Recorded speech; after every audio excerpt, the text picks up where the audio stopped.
Bonjour, hi. Welcome to the Matthew's Always Wrong show. And today I'd like to, ask a question to you or me as my beautiful producer.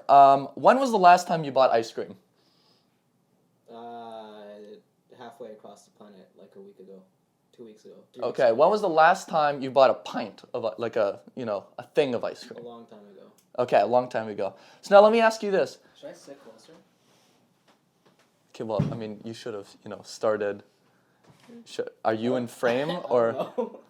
This seems like, Don't worry, I'll be on my laptop. Okay, I mean, we should have start. You know what? I think we should just start like this instead of, Guess not. You know what? I'm being held hostage. So now let me ask you this, a follow-up question. Do you enjoy ruining people's lives?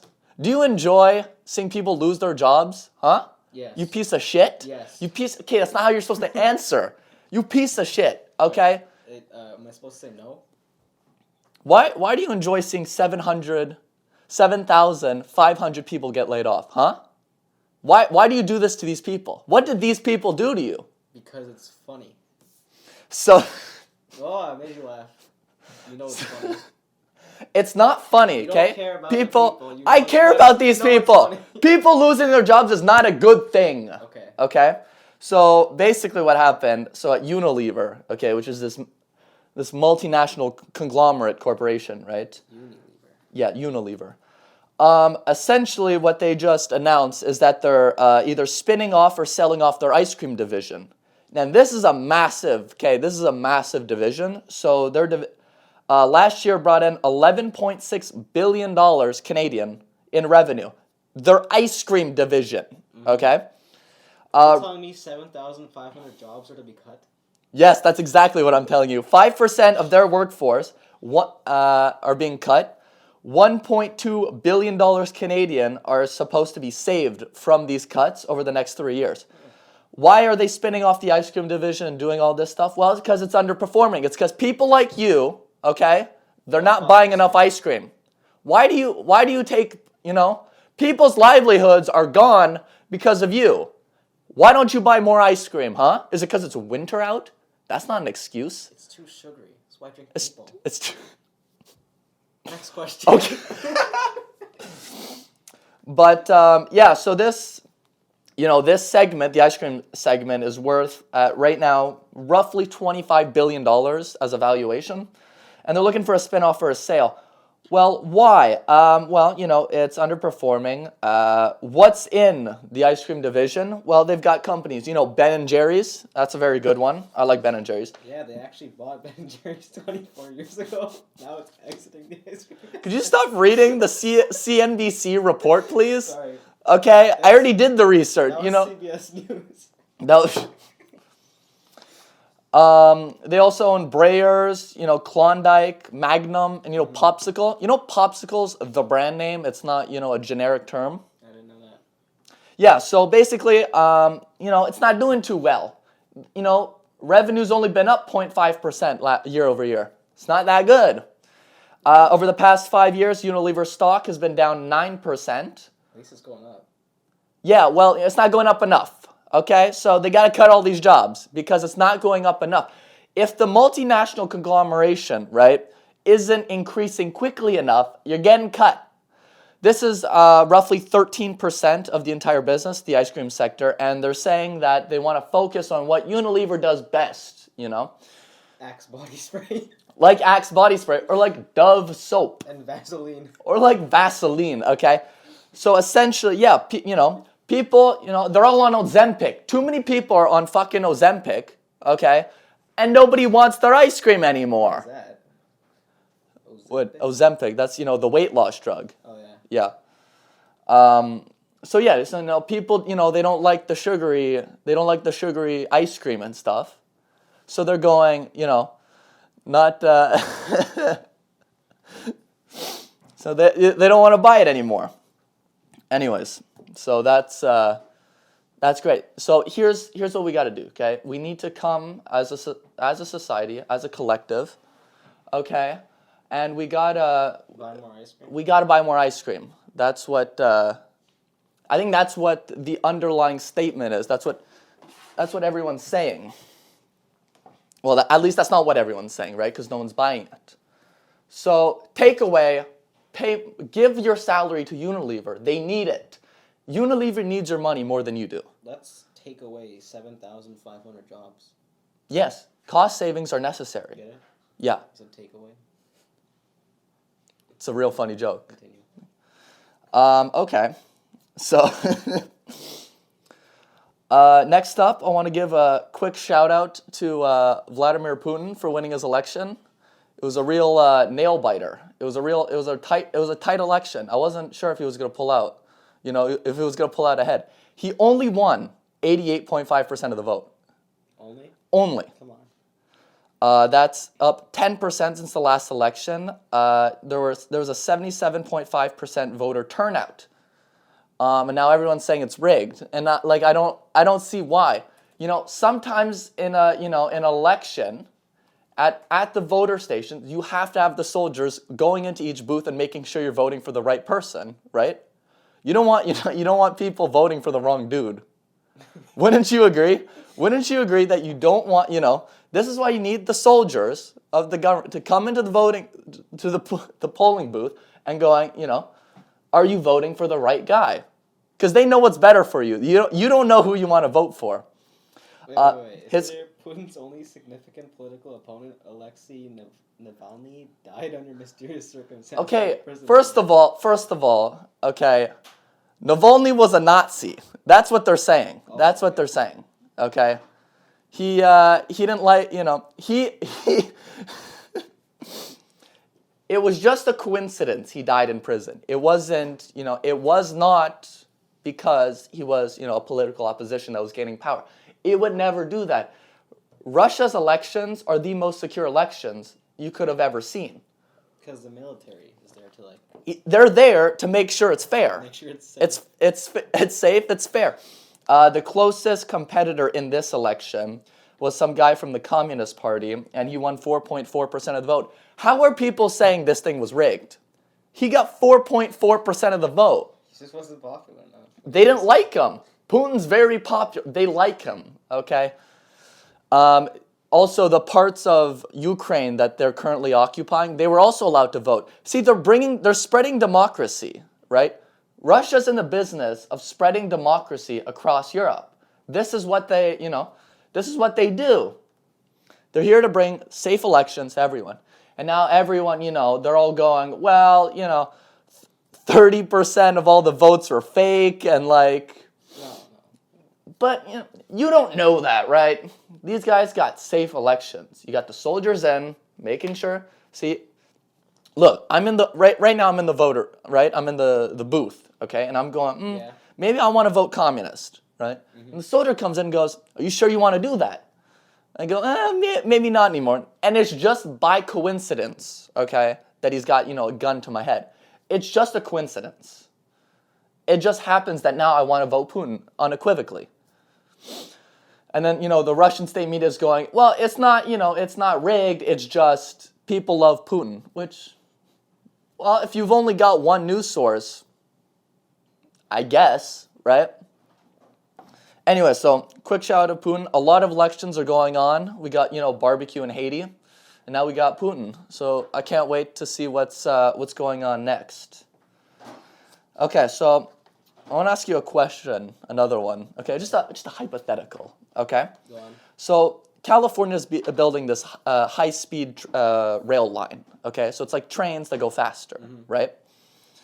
And right now they've completed 422 miles out of the 500 miles. They've been environmentally cleared. So just to be clear, they haven't built anything yet, right? This was just, they were doing surveys of the land, okay, to make sure that they can build it, okay? You want to take a wild guess of how much they've spent on this so far, just to clear, to environmentally clear the 420. Don't go, don't say a crazy number, but how much do you think they spent on this? I don't know. So 10 billion. 10 billion have been spent. I was gonna say one. $10 billion have been spent to environmentally clear 422 miles of this rail line. Are they clearing the way, or are they just No, they're doing an environmental impact study on the land of where they're going to build 10 billion. 10 billion. So essentially what happened in 2008, right, California passes, whatever, to fund this thing, $9 billion to build the first high-speed rail line, okay? And what would this would do is, you'd have a train from LA to San Fran, okay, in 2 hours and 40 minutes, okay? Pretty good. It's pretty good, right? The only problem is taking a plane from there takes an hour and 30 minutes. So the only way, what if you're scared of flying? That's true. The only way to make high-speed rail line, this is why they're not popular, okay? Because for short distances, you're going to take your car, you're going to take the bus, you're going to take the metro, right? Mm-hmm. For long distances, you're going to fly. This is a major problem that China's been having because China has the most expansive, high-speed rail network in the world right now, right? But the problem they're seeing is either it's too expensive or people don't want to go on it. Why? The only way you make high-speed rail lines economically viable is either you give people the option. Either it's faster or it's cheaper than flight, okay? One ticket from LA to San Fran on a plane right now is roughly $100. The ticket to go from LA to San Fran on this high-speed rail network, that hasn't been built. You know when it's going to come out? 2030. That's when they want to have it operating. 2028, 2030, okay? They're saying $90. So it's comparable in price for an extra hour and 10 minutes. Do you think people are going to want to do that? Not really, So yeah, they spent $10 billion on this, but, turns out they need more money. They don't have enough money to finish this thing. Now, they're saying that a scaled-down version of this plan, the original plan. So they're saying 170 miles, okay? 30 billion. Yeah, they're saying it's going to cost $35 billion for 170 miles. It's not even the full thing. The original full cost estimate for building out the 500-mile line was $33 billion. So this 170-mile segment is going to cost more than what the whole thing was supposed to cost. That's ridiculous. But no, California, they're great at managing their money. They know how to do it. So yeah, this thing's supposed to come out 2028, 2030 in operation. And they're saying that at these prices, it'll be economically viable. But now they're going, well, we don't have, no one wants to fund this. Turns out California, they don't want to fund this. They're putting all their money in the homeless people. And now they don't have, turns out, I don't think the homeless can afford the high-speed rail line in California. Or at least they're not going to pay for it. They're not going to pay for it. The flight. Yeah, the homeless fentanyl addicts would rather take a plane ride from LA to San Fran than take the high-speed rail line. This is what's wrong with people. But don't worry, California, I got a solution. Okay? You want to hear my proposition? Interesting still. You want to hear my proposition for how to fix this? Go on. You give the homeless free tickets. Is this real? Is what real? Is this actually happening? No, because it hasn't been built yet. Okay, I thought it was some ridiculous story. No, but this is my solution. If you give the homeless people, right, free tickets, they'll use it. You think? Well, at least they'll be able to do their crack on the train at least. Yeah. Right? So that'll pump up the numbers. That'll get people interested. If Gavin Newsom goes out and goes, today we're announcing $1 billion to give homeless people free high-speed rail ticket lines. I think that'll get people motivated into this project. Wouldn't you agree? Yeah, I'd love to take the train with homeless people. Exact. Who wouldn't want to do it? So speaking of, things in China, not really. This has absolutely no connection. But why did you say the Department of Justice is suing Apple for the third time over antitrust concerns. They're saying Apple has monopolized the smartphone market. Now, here's essentially what they're saying. They're saying that because Apple has such a humongous presence in the market, they're restricting its operating system in a way that drives up costs for consumers and prevents developers from releasing products on other smartphone archetypes. you know, again, I want to point out, this is the third time they're suing them for saying they're a monopoly. Here's the actual number. So globally, okay, what do you think Apple's market share is? Globally. No idea. Roughly 25%. Does that sound like a monopoly to you? No. It doesn't sound like it to me. But, in the United States and Canada, that market share shoots up to 61%. If you look at, developed nations, turns out when people have money, they like to spend it on iPhones. Right? People in India aren't buying iPhones. Are you sure? I'm pretty sure. They're trying, though. They're trying. That's their new big market. That's Apple's new big market after they saturated China. If you look globally again, Samsung has a 16% market share, and Xiaomi has a 13% market share. Now, here's what the Department of Justice is saying about Apple. So they're saying Apple's blocking what's called super apps on their app store. Basically, it's an app that lets you do, this is super popular in China, by the way. So this is why, we need to bring it over. But basically, it's these apps. They're like apps within an app. So you have this one app, right? Whatever it is, okay? And then you click on it, and within this app, there's messaging. There's all these other things that you can download, right? And they're saying, well, Apple's not letting them do that, so, they're a monopoly. Okay, then they're also going, they're not allowing cloud streaming on their platform. Okay. You can't play Fortnite on the iPhone. And the Department of Justice is serious about this. The DOJ wants you to be able to play Fortnite on your iPhone. See, they care about people. They care about people. If Apple doesn't let you, play Fortnite, they should get sued. I agree. I agree with this statement, I have to say. And finally, they're going, they're not allowing developers to implement cross-platform things. So how when you have an Android, right, and you text someone an iPhone, it's always green on iMessage? Here's what Tim Cook had to say about this. So he was asked whether Apple would fix iPhone to Android messaging, right?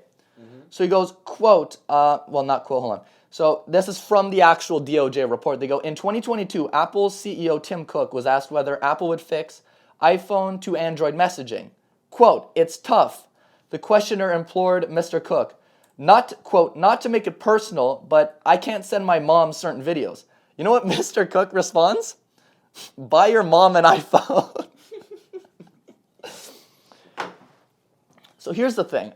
Tim Cook's more powerful, in the economy than Joe Biden. That's just a fact. Okay. That's real. Okay. Tim Cook actually runs the government. You don't know this, but they run the government. What do you think? What do you think all the senators and Congress people are using? They're not using Xiaomi's phones, right? They're not using they're not using Oppo 7s. I'll tell you that much. They're not using that. They're making real American-made iPhones. Maybe they're using Q-Mobile. They are. You know what? They are. That's what they're using. The iPhone's their secondary phone. Q-Mobile's their main phone. But real American phones, okay, is what everyone should have. Real American phones with, batteries mined in the Congo, manufactured in China, but American phones. Right? Because, the iPhone's 100% manufactured in America. That's real. Exactly. That's real. Yeah. That's not fake news. That's not fake news. That's real. They build 100%. They actually mine everything. End to end, the iPhone's made in America. Yeah. Yeah. Don't ask about Foxconn. Stop talking about Foxconn, okay? Right. Foxconn isn't real. This is what they don't... Foxconn is the manufacturer who actually makes the iPhones. So essentially how it works, Apple, right? They have the name. They make all the designs and stuff, right? Yeah. Then they send all those designs to companies in China like Foxconn, who make billions of dollars off of just manufacturing the iPhone by suppressing wages and putting nets up so that people can't kill themselves at the factories. You know about this? It sounds efficient.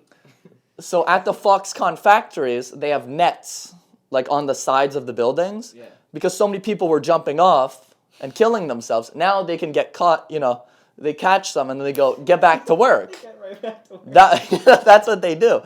Because you're getting paid like $1, a day.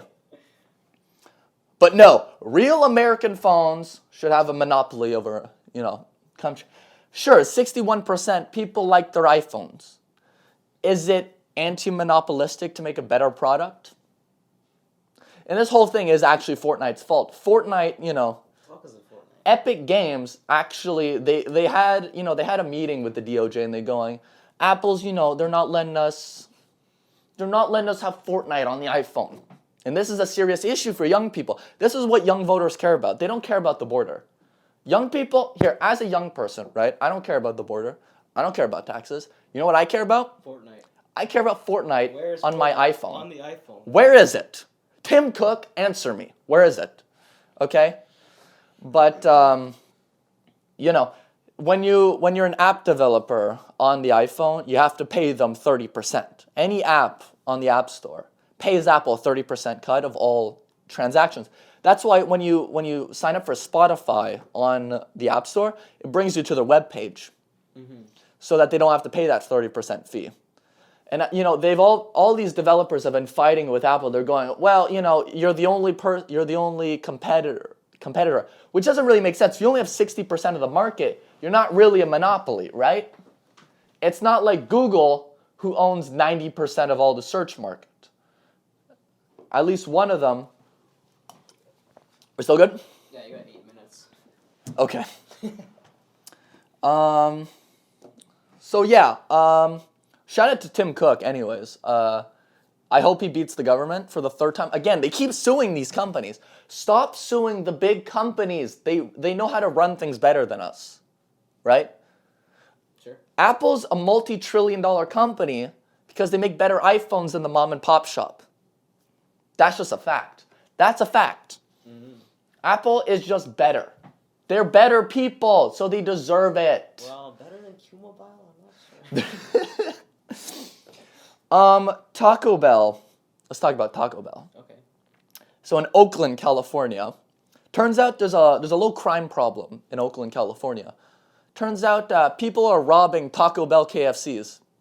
Taco Bell? You know the combination Taco Bell KFC? Oh, I thought you meant like Taco Bell and KFCs. No, they're like one store. It's like one restaurant, right? Half of it is Taco Bell, the other half is KFC. I don't know about that. Anyways, people are robbing it so much that they're closing indoor dining and only accepting cashless payments. 4 locations owned by one franchisor have, quote, made a safety and business decision that would close indoor dining and only accept cards because there's been too much crime. 3 locations in Oakland have been robbed a combined 6 times in the last year. People are just robbing these Taco Bells. I don't know. 6 times? In the last year, yeah. 1 location has got hit 4 times since November. How much money are at these Taco Bells? In Oakland right now, there's only 1 Taco Bell KFC that still has their dining room open. 1. Who's robbing them? Well, the people who are using the high-speed rail line are the same people who are robbing the Taco Bells. The homeless? Yeah. Well, maybe they're not homeless. We don't know. Maybe they just like robbing it for fun. But these Taco Bells must be made of gold because you go to the Taco Bell, give me, a 5-layer quesadilla. What? Robbing a KFC. Sorry. So yeah, if maybe, here's what they should do, right? Put the Taco Bells in the high-speed rail line. Right? Would that not work? Would that not work? That would work perfectly. Because then, they can do their fentanyl, they can eat, and they can get to San Fran. That sounds like a deal. That sounds like, something that would work. No? You don't know anything, okay? No. You don't know. Gavin Newsom knows more than you. Yeah, I totally agree. Okay, good. So let's talk about the CPI numbers. So the CPI is Consumer Price Index, for those who don't know. Yeah. And those are basically the inflation numbers, okay? So in America, inflation numbers were up 3.2% year over year. Again, we're targeting 2%, people. That's what we're targeting. At least that's what the Fed, that's what my main man Jay Powell, okay? He's the head of the Federal Reserve. That's what he's targeting, okay? Versus 3.1% estimated. So what does this mean, right? When inflation numbers goes up, it means they're going to try and hold interest rates up. to try and slow down the economy. Okay? In Canada, CPI numbers hit 2.8% year over year versus 3.1% estimated. So Canada's doing good. We're winning. We're winning. Is it because our economy's less strong? Maybe, but no, we're winning. But basically what they're doing is they're looking at these numbers, right? As the CPI number comes down or up, that affects interest rate decisions. And if you affect interest rates by raising or lowering interest rates, that allows companies to borrow money more or less expensively, right? So currently, after the CPI report, the Fed makes their monthly statement or their quarterly statement, whatever, and the Federal Reserve goes, yeah, look, inflation's still strong, but it won't be strong for the whole year. They're seeing it gonna come down, so they're like, yeah, we'll still cut rates. They're still seeing 3 rate cuts this year, likely starting in June, even despite these stronger than expected inflation numbers. Inflation doesn't want to seem to go below 3%. All right, the economy's too strong. Instead of buying ice cream, people are buying, Ozempic. And that's just boosting the economy too high. Stop buying Ozempic, people. That's the issue. Stop buying things. Stop killing the economy. But, and then the stock market went crazy because of this. Everything started pumping. Jay Powell, he's got the markets on the move, okay? The markets love this guy. Because if you cut interest rates, right, it means the economy is going to keep moving, and then, stock market's going to go back up. Here's the issue, right? It's a hard job. He's got a hard job, okay? He's got to try and balance between bringing down inflation and keeping everything out of a recession. Too many people are getting jobs. Too many people are buying stuff. Inflation's staying too high, so they have to keep interest rates up.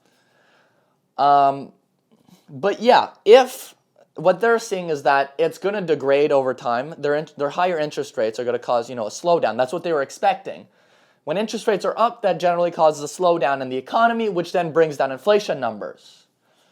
Okay, and they're going, well, it's up, it'll come down. It'll probably come down, probably. So they're going to keep it, and then they'll cut at some point, and now everyone's cheering. So is this a mistake? Well, maybe. You got to see the numbers.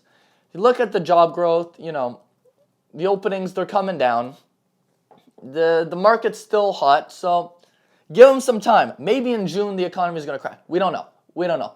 So 3 rate cuts this year, probably happening. Sounds good to me. My next and final story I've got is Pakistan and Afghanistan. They're beefing again. I was hoping it was going to be barbecue. No. Are you sure he's not up to anything interesting? No, he's running things. He's running things real well. Okay. He's running things real good. But, they're beefing. So, turns out, so the Taliban in Afghanistan, they go, Pakistan just airstriked twice 2 of our, cities or whatever, and they killed 8 people. But then Pakistan is going, well, no, we were actually just bombing terrorists in our own territory. So essentially what's going on is there's these terrorists in Pakistan, okay, that they're saying are funded by Afghanistan and shielded by the Taliban. Mm-hmm. So they're going, yeah, let's just airstrike them, But then Afghanistan's going, well, stop airstriking our people, right? So it's going to start, they're escalating, right? Man, here's my take, right? Let's just go back in Afghanistan. America, they got out. It was, it wasn't great. I'm just saying, let's go back in. 20 years wasn't long enough in Afghanistan. We need more wars, people. That's what we need. People, what do you think people are going to do once they ban TikTok? They've got to support wars. That's what they're going to do, right? No more TikTok. People are going to get bored, and then military recruitment's going to go up, and they'll go, let's go. I got a bright idea. Lockheed Martin and, Raytheon, they're telling Joe, Big Joe, right? They're going, yo, let's go back in. Come on, it'll be a fun, quick trip back in Afghanistan. And then they'll be there for another, 20 years, spend a couple trillion more. What's a couple trillion? What's a couple trillion to these big companies, you know? But yeah, it seems like you know, stuff in the Middle East is not it's not chill. It's not chill. You know, you got Hezbollah going crazy. Now you've got the Taliban going crazy again. It took them 20 years to not like beat these people. Isn't that odd? Right? Isn't that weird? 20 years to not be able to kill, you know. You got the biggest military in the universe, right? And they couldn't kill a bunch, you know. They couldn't kill, you know, a small, you know. Whatever, they do it well, okay? But here's the solution. Let me tell you people, here's the solution. If Mr. Beast, okay, holds a contest, all right, with, let's say, you know, he's got that new show on Amazon Prime, right, or Hulu, or whatever it is. There's a show? Yeah, his new show is going to have a $5 million prize. It's the biggest prize in whatever, game show history. If they put it in Afghanistan and they go, first one to solve the Middle East crisis gets the $5 million, they could solve it within one 20-minute episode. Can we get Mr. Beast on this problem? He could solve it. Okay, I don't think Joe Biden can solve it. I don't think like Rishi Sunak can solve it. These people can't solve it. There's 200 million subscribers all go there. Yes, if you get Mr. Beast, you drop him in the middle of, you know, like the Taliban held territory, and you go $5 million, first person who solves the conflict, it's done in 20 minutes. He could solve it. He could solve it. That's all I'm saying. It's not controversial, people. This is real news. It's not controversial. Mr. Beast. Okay? Maybe you get you get Tim Cook sponsoring it, and then they can have maybe they let Apple have the monopoly over Afghanistan. Let Mr. Beast run the show. And then maybe they get like, I don't know, maybe they hold an election. You hold an election and you vote in barbecue from Haiti. If they could get barbecue to Afghanistan, I think he could fix everything. I think he's busy. I just solved. He's busy. Oh, he's busy? Barbecue's busy? He's fixing things. Here's the question. Do people taste better in Haiti or in Afghanistan? That's the question. I think that's what barbecue cares about. Who tastes better? Who tastes better? Anyways, so, you know, it's a situation. Maybe Unilever, right? They could just airdrop a bunch of ice cream there. That could solve it. Yeah. That could solve it. Build a high-speed rail line across Taliban-held territory. You're like connecting all your stories right now. Well, see, this is how it works, right? You have to connect these stories. You have to make connections. All right? This is what Mr. Beast doesn't want you to know. Okay? This is his plan. He spoke to me. He goes, this is what me and Amazon Prime are doing. We're gonna airdrop ice cream, and it'll solve the crisis. Anyways, that's all I have for today. Thank you for listening, and we'll catch you next time.